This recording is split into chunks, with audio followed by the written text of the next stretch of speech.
sa hotline. Joining us this morning, diri sa atong pagpangalagad is Mayor Banning Escalante, sang Cadiz City. Mayor, kumusta ka? Good morning.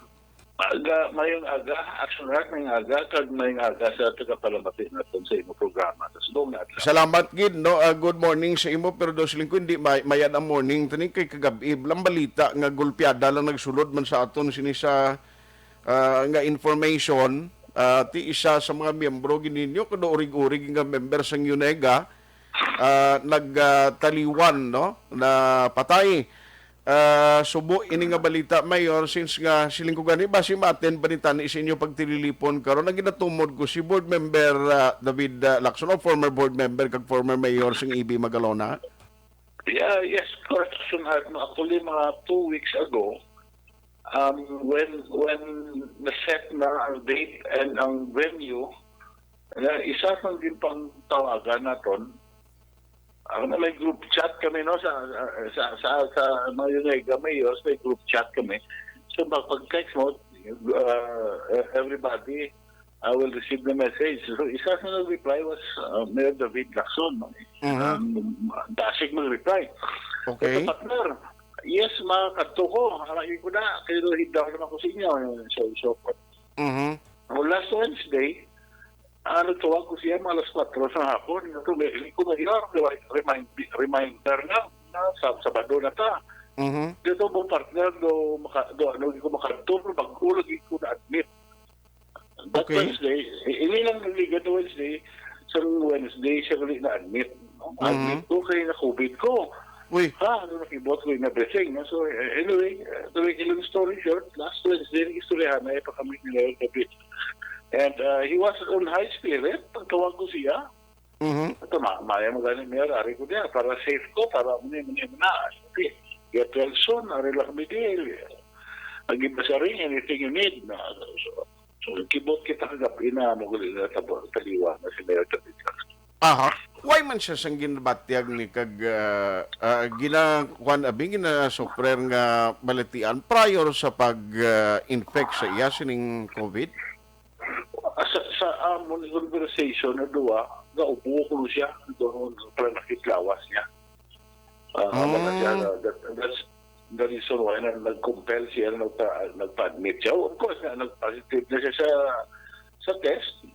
Nagpa-admit siya. Ako lang iya ito na why ka ito bumay lang kaya nga akong sa pamilya ako, no, isa lang bata ya. Ang positive which is symptomatic yung bata.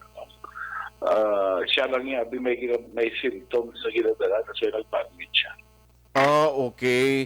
So, after sa ito pag-istoryahan na inyo, nga siya mismo naghambal nga at least ara sa hospital, safe siya, matatap sa mga doktor, why nagid ka mo kabaton sang, personally, why ka nagid kabaton siya sang personal message or communication? Well, actually, kahapon naman yung isang hapon, in passing, sunod sa minsan ko, tawag ko. So, subali, butang tawag ako sa mga musta, no? But, sa kuon, Friday na daan, doon nalipatan ko, sa isang gabi, umuto na kabaton ko balita na nagkaliwan na si Mayor David. Aha. So, bali ang findings ng doktor, ano ang gintunaan, reason sa death niya, Mayor? Well, actually, wala kita some details. No? But then again, he is COVID positive. And usually, pag COVID positive ka, ang organs mo ginapira niya, pneumonia, heart, and everything. And, you know, si Mayor David may problema sa siya liver. No, may fatty liver. So, the problem, in fact, that was precisely one of the reasons why naging admit to siya, I think, a couple of years ago. Okay. No? Sa board member pa kami, gina-admit to siya because of this fatty liver na problem. And inisip ko, bigla pangita rin sa lusot mo. That's why, ang mga comorbidities ka, dahil kay guon. Yes.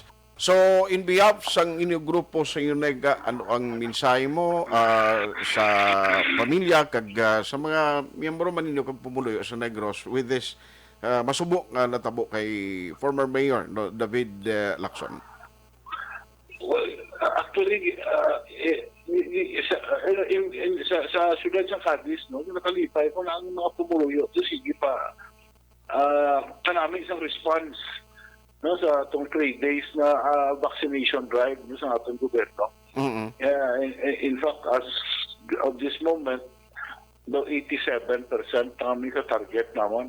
Ay, tuon? Vaccinated first dose, yes. So, tapos namin isang response. So, that's why happy ko sa naman, no? And hindi ka put into waste no ang pagkaliwan ni Mayor David Lacson. Let this serve as a reminder sa tanan na COVID is real. Maski nubo ng cases unang taon ang death kataas. Gani? As compared sa una, every 10 na mga COVID, every 100, isa ang napatay. Subong sobra na, 2-3%. So kasaka, there must be something sa COVID, subong, maski hindi na siya muna dasig mag-spread, but very deadly. Very deadly. Yes. Let this be a reminder sa taga na COVID is real. No, and labi lagi this coming December, so sa akon na sa Cadiz, karamo sang kapalapit sa akon na malisensya o maayo hamot or whatever. No, so Christmas party ng grupo, Christmas party ng mali. Wow, kulbahan kita ko, pero may mamati sila. No, sino ba hindi gusto mo Christmas party? May alam pa kami sa sektor sa buong na gusto dayon nun na ang dinagsa festival. Siguro maluoy ka mo. Hanggang saan kita sa COVID ako, kita masulor ng mga tapos. So, as I said, let the death of Mayor David Lacson be a reminder sa tanan na we have to continue to be alert, continue to be on top of our situation, labi na gid sa atong mga health protocols. Hindi natin pagalimtan kag hindi kita magsalig kay COVID is just around the corner. Magahulat lang gid sa aton. Okay. Now, by the way, paano mo i-describe si Mayor David Lacson, former Mayor David Lacson, kag former board member? Actually, hipuson ni siya. Hindi siya pala hambal na tao.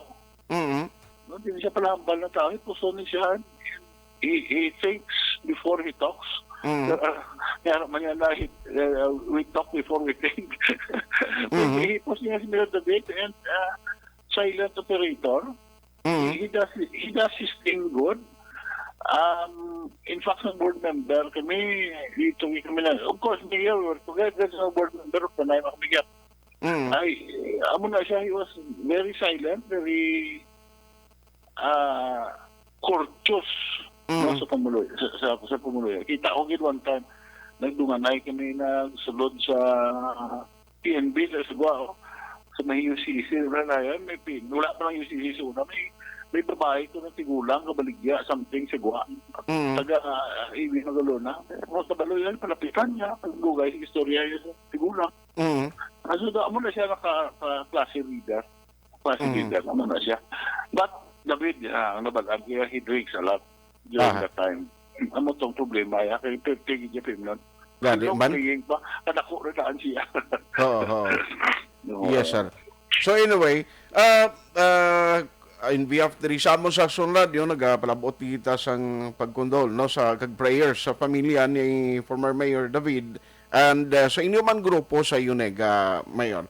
Now, anyway, ang assembly niyo, ano actually ang pinaka-main purpose ni magluwas abi, understand, may Christmas party ka mo? Well, actually, General Assembly ni siya. 2 months, 3 months ago po ni Tani, before filing, hindi nagsalalaka ang cases, tanan and everything, so wala gin forgo na to, no, ang celebration. Right now, sa nakita talaga panaog tanan, ang naging ingagaw na to, may window of opening today na sa ulog namon ng General Assembly. So in other words, being in the month of December, so part na siya siguro na may due time na Christmas celebration. No, you know how it is, every time you meet old allies, simply celebration gina siya. Correct. Again, pakamaayo na to na dito sa Bago Coliseum, because Bago Coliseum sa capacity of 7,000. So, pilam lang kami kabilog, 200 kami kabilog. 183 to be exact, no? So, maka-practice yun kami sa social distancing, and Bago Gym is open air. Wala, hindi siya, pwede maabrihan, no? Makalusot ang hangin.